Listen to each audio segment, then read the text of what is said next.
Welcome back to the deep dive. It's good to be back here with you, continuing our ongoing conversation. Today, we're diving into something really quite beautiful, actually. It's a framework that takes this ancient, exquisite Japanese art form and applies its deep lessons to modern leadership. Hmm. We're exploring the work of Lóng Tíng. He's a CEO, a mentor, and, he really dedicates himself to building bridges between East Asian philosophy and, well, the global business world today. He really does. He has this unique knack for looking at traditional thought, that bamboo path leading toward a quiet mountain temple, as he puts it, and showing how it applies directly to let's face it, the chaos of our modern work life. Exactly. And this specific deep dive, drawing from his framework, Kintsugi leadership, mending with golden communication, it really tackles what might be the toughest part of leading: failure. Yeah, it really does. We talk endlessly about building trust, which is vital, of course. Hmm. But Longling Ting makes us confront that really uncomfortable question. What happens when it breaks? When communication snaps or, a team just fractures under pressure? And our goal here, our mission for this conversation, is to look beyond just, well, sweeping those broken pieces under the rug, Yeah. which is tempting, isn't it? Always. The default, really. We're aiming to figure out how to not just mend those fractures in our teams or organizations, but how to actually elevate them, to turn them into something visible, something strong, something lasting. It comes back to that central metaphor, Kintsugi. This amazing technique of repairing broken pottery, but using gold lacquer. Yeah. It's not about pretending the break never happened. Right. It's about seeing that the bowl, because it endured the break, because it went through that repair process, it actually becomes more valuable, more interesting, more itself. Precisely. More beautiful, even. Okay, so let's start with that initial moment, the fracture itself. Long Ting is quite clear. Leadership, fundamentally, is fragile. It's carried by people, by human hands, and, well, people stumble. The bowl will slip eventually. It's inevitable, really. So what do these fractures actually look like day to day in our workplaces? Well, they take a lot of forms. He points out the really obvious ones first, those immediate breaks. Like a careless word, maybe said in frustration or haste, that just instantly shatters the trust between a manager and someone on their team. Oh, yeah, you feel it immediately, that sudden chill. Exactly. A real tangible loss of faith right there. But he also stresses, and I think this is key, the damage done by the fractures that form more silently, maybe even more insidiously. What kinds of things are those? Think about a project that fails, maybe spectacularly, and the leader just says nothing afterwards, pretends it didn't happen, moves on quickly. Sweeps it under the rug. Right. That splinters the project, obviously, but Longling Ting argues it also creates these deep hidden cracks. Cynicism starts to creep in. Unspoken resentment builds between colleagues. It's the silence, he says, that often acts like a stronger solvent, dissolving trust more thoroughly than the initial mistake ever did. That's such a powerful distinction, the sort of loud, visible trauma versus that slow erosion caused by just avoiding the issue. And you can see how our modern work culture, all about speed and pressure, just reinforces that first instinct, doesn't it? Yeah. Discard the evidence. Get rid of the broken thing. Absolutely. Minimize the damage, hire someone new, start a fresh project, polish up a new explanation. There's this constant pressure to maintain a facade of, well, corporate perfection, And flawlessness. And Kintsugi, as a philosophy, is just a complete rebellion against that entire way of thinking. A total rebellion. It's this centuries-old practice offering this profound Japanese alternative. It's the art of repair, yes, but repair that specifically acknowledges and even illuminates the history of the damage. It's not just gluing it back together and hoping no one notices the seam. Not at all. It's deliberately using a material lacquer mixed with gold or silver that makes the cracks shine. It draws the eye to the repair. So the core idea, the big philosophical shift here, is that the fragments themselves, the shards from the failure, the memory of the harsh words, the wreckage of the project, they actually hold value. They shouldn't be thrown away or minimized. Exactly. They need to be captured, honored even. They aren't moments of shame. They're just part of the story now, part of the object's history or the organization's history. And Longling Ting argues they can actually become the most beautiful, the most resonant part of the whole structure. Precisely. Because when we rush to hide a mistake, when we sweep it away, we lose all the data. We lose the wisdom that's actually embedded within that specific moment of breaking. And I think that hits on a common failing in leadership, doesn't it? We're so fixated on moving on getting back to zero, that we skip the pause. We don't capture the learning.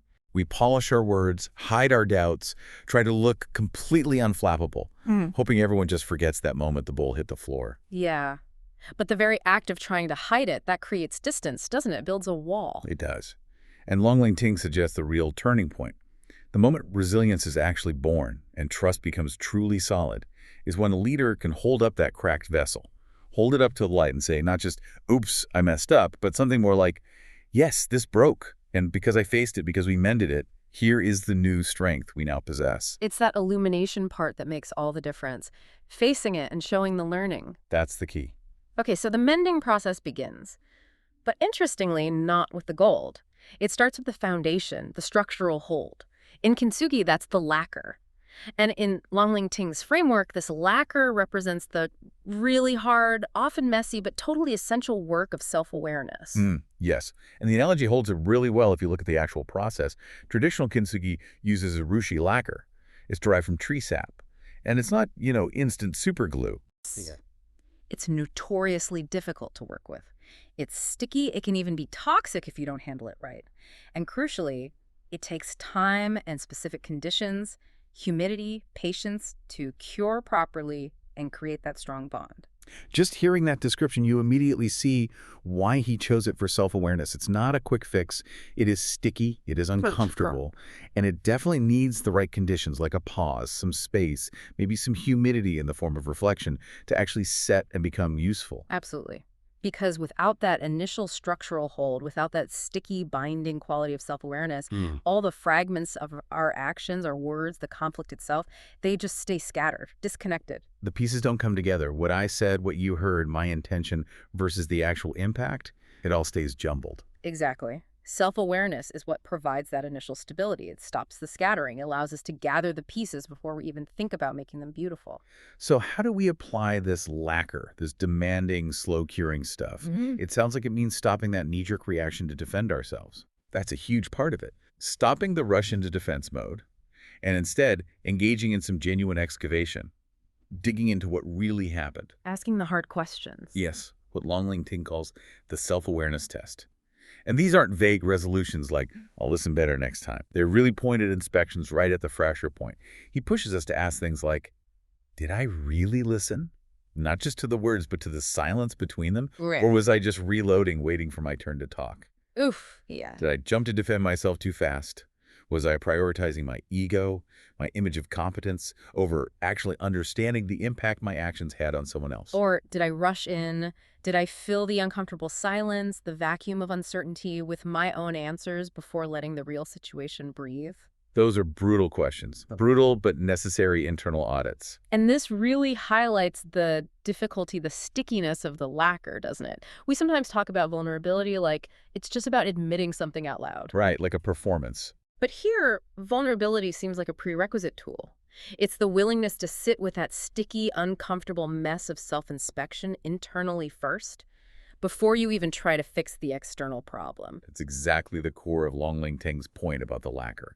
This internal work, this audit, it provides the stability. It holds the broken pieces together, often imperfectly, maybe messily, for however long it takes, hours, days, maybe weeks, for real growth to happen. Long enough for the next step. Yes, long enough for the final, more precious step to be applied. It marks the difference between just reacting emotionally and responding with intention, with measurement. Okay, so the pieces are held together now, maybe tentatively, by this lacquer of self-awareness that has cured. Now we get to the illumination phase, applying the gold. And this is where Lóng Tíng says the gold in leadership is reflection. Yes, reflection is where the real transformation occurs. It's the alchemy. Because it's not enough to just know you broke something. That's the self-awareness part. You have to actively process why it broke. What were the consequences, really? And how do you make sure that specific mistake doesn't happen again? Reflection doesn't just patch things up. It actively converts the loss, the pain of the fracture, into actual wisdom. He doesn't make the scar disappear. No, it makes it shine. The metaphor of gold here feels really potent. Gold is valuable, obviously, but it's also conductive, isn't it? That's a great point. Yes. So when we reflect, it's like we're conducting the lesson learned throughout our entire leadership approach, making sure the next action is informed by the last mistake. And Lóng Tíng is really clear that this has to be an active practice, not just sort of passive navel-gazing contemplation. It needs to show up in concrete ways. Like what? What does that look like? Well, it's things like the deliberate after-action review, or AAR, but focus specifically on intent versus impact after, say, a team meeting went completely sideways. Okay. It's taking that pause to really identify where the emotional ruptures happened, not just what was said, but how it landed. And it sounds like it also requires documenting it somehow, capturing that learning. Yes, the journal entry is a classic example. But not just listing your wins. It's about detailing the breakdowns.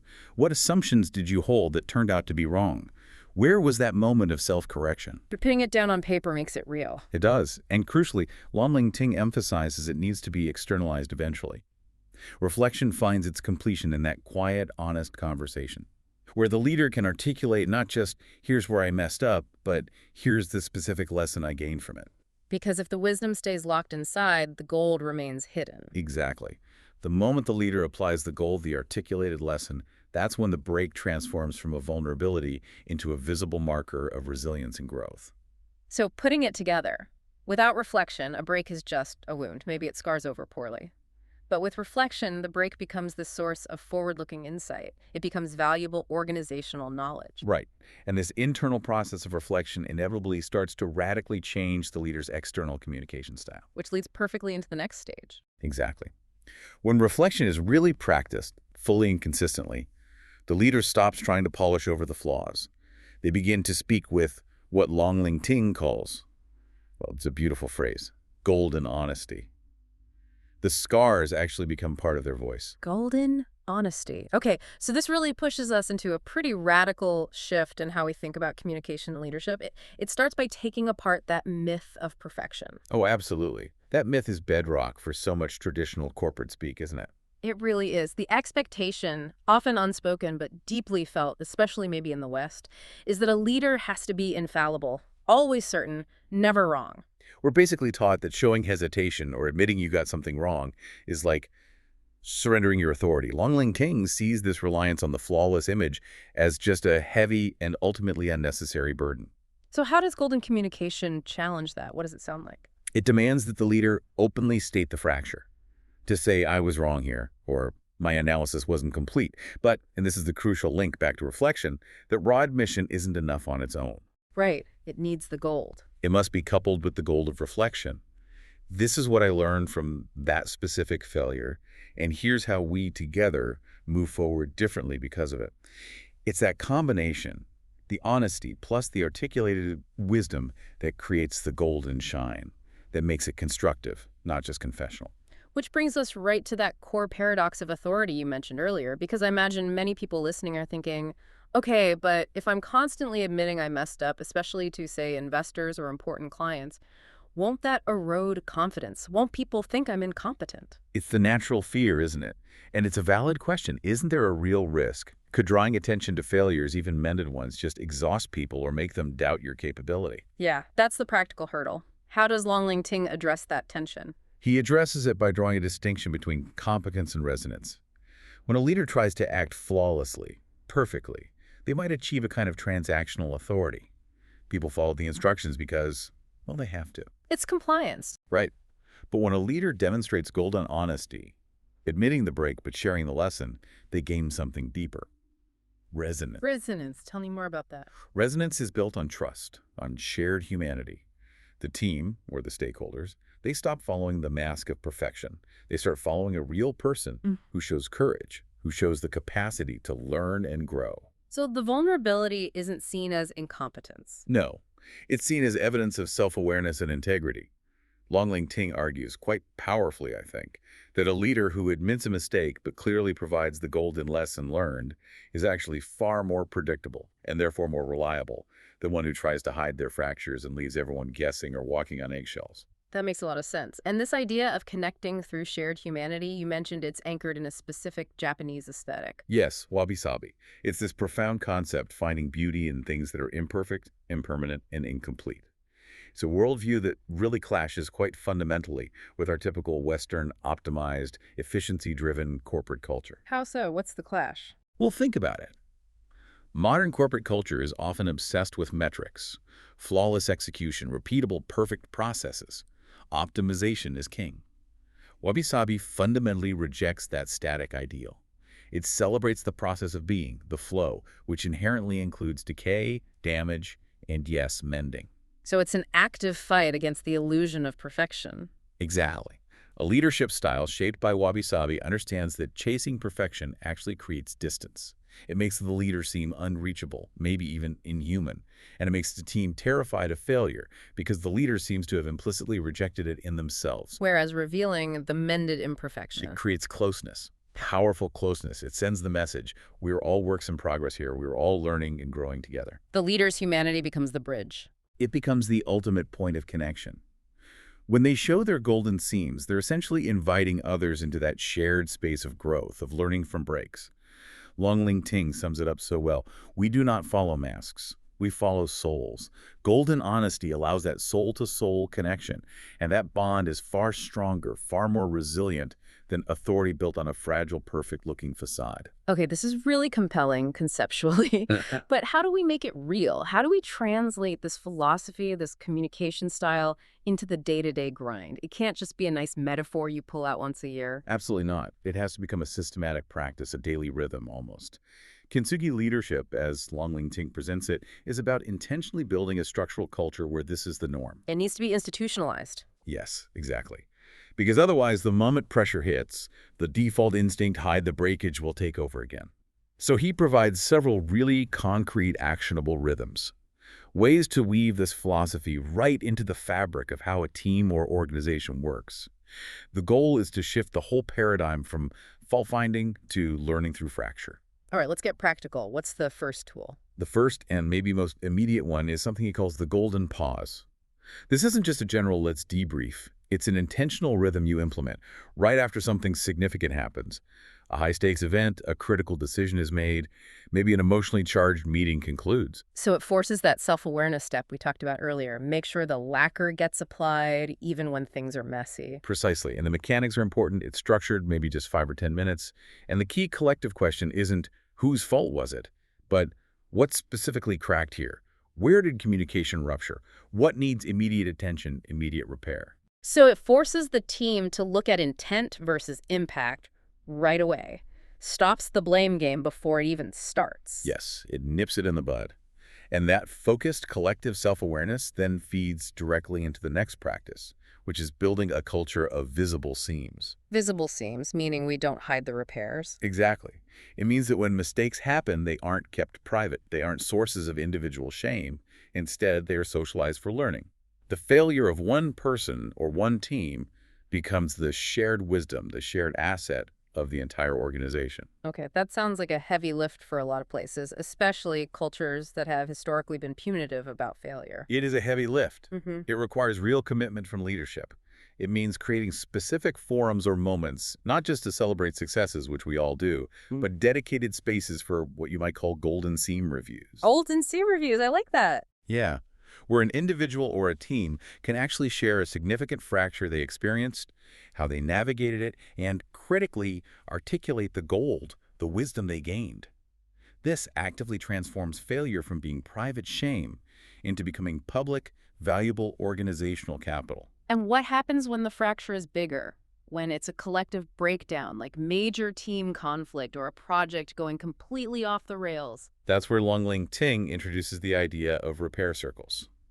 Instead of just trying to awkwardly move past significant conflict or failure, the team deliberately comes together to actively mend that fracture. Okay, what does a repair circle look like? It's a structured dialogue.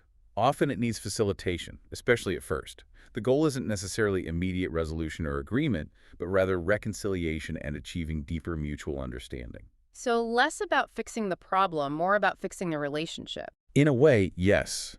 It asks participants to identify the initial rupture point, to articulate the impact, the emotional damage. Those are the fragments. Then, crucially, everyone applies the lacquer of self-awareness. What was my contribution to this? And finally, the group works together to identify the golden lesson that will strengthen how they work together in the future. So the tension itself, the conflict, becomes the raw material for building deeper trust. Exactly. If handled constructively, it forges a much stronger, more resilient bond than if the conflict is just ignored or suppressed. That sounds intense, definitely requires courage, but you can see how it would build resilience over time. Is there a final practice that sort of holds all this together? Yes, and it's perhaps the most profound. Creating maps of resilience. Maps of resilience, what are those? Think of them as organizational memory documents, journals, team histories, maybe even formal company records, but framed entirely through this Kintsugi lens. They capture not just the wins, the milestones, the things we're proud of. But also the breaks. Yes. Also the major fractures, the near misses, the communication catastrophes, the big strategic pivots that came from realizing the old way was broken. And crucially. Crucially, every entry detailing a fracture must be accompanied by the articulated golden lesson that was learned from it. So they literally become maps showing the path of resilience the individual, the team, or the whole organization has walked. Wow, that would send a powerful message to everyone, especially new people joining. A very powerful message.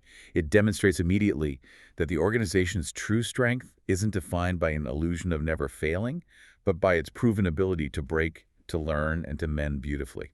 This completely reframes vulnerability, doesn't it? It's not about performative weakness or getting stuck in endless apologies. Not at all. It's positioned as pure organizational strength. It's the courage to face the damage, plus the wisdom to make sure that mending, that lesson learned, stays visible. That visible golden seam becomes the ongoing proof that the lesson has been truly integrated. It's not just talk. It's the ultimate proof of commitment, really. It really is. When a leader fosters a culture where failures are treated as these illuminated lessons, it empowers everyone on the team. They feel safe enough to step forward with their own broken pieces, knowing they'll be met with understanding and a focus on collective growth, not blame.